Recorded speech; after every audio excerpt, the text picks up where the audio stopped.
Cette histoire, c'est Nabil qui me l'a racontée. Nabil Samni, ça a été une des grandes rencontres ces derniers temps, importantes dans ma vie. J'étais partie pour faire une formation en storytelling et à la fin de cette formation, on a fait un petit point. Il m'a posé une question qui m'a perturbée, interpellée, auquel je ne savais que répondre.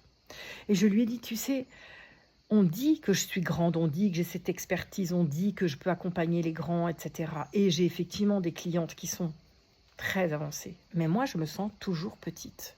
Et j'ai quitté ce monde des grands, justement, pour pouvoir éclairer avec ma propre lumière. Alors parfois, je suis un peu perdue entre ces mondes. Il m'a raconté l'histoire du roi en exil. Écoute,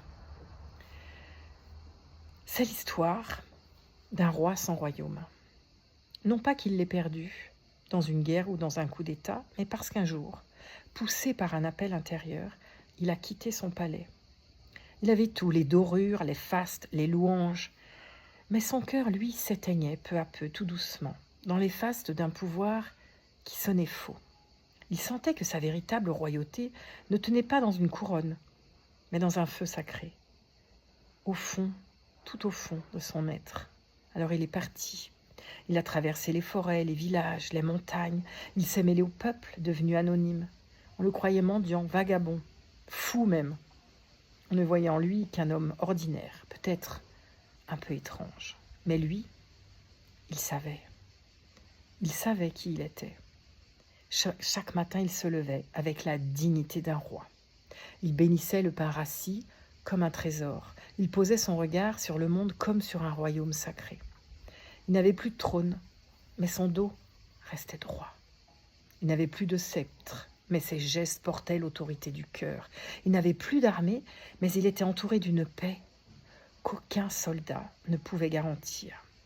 Parfois, des enfants l'écoutaient, fascinés. Des vieillards pleuraient en silence à ses paroles. Des femmes sentaient dans le frémissement de sa voix une mémoire oubliée. Quelque chose en lui rappelait l'essentiel, l'éternel. Un jour, quelqu'un lui demanda « Mais pourquoi n'as-tu pas réclamé ton trône ?» Alors il répondit simplement « Je n'ai jamais cessé d'être roi. Le trône est en moi.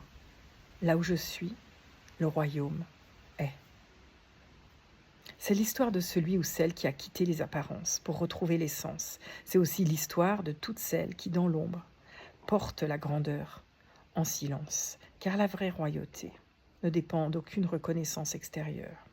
Elle rayonne depuis l'intérieur. Elle attend patiemment que le monde ouvre les yeux.